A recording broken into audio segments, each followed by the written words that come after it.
requirements set by the K-12 Basic Education Curriculum as prescribed by the Department of Education. Thus, I do hereby recommend them for their completion.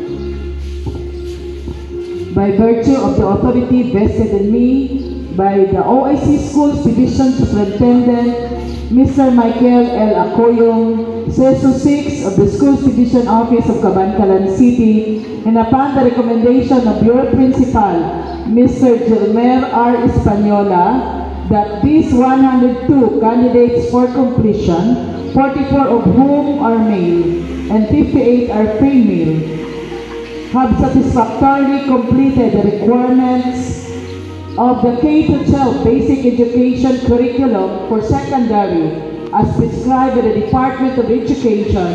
I do hereby accept and confirm you completers, Batch 2024, effective today, May 29, 2024, with all the rights and privileges appertaining thereto. Congratulations.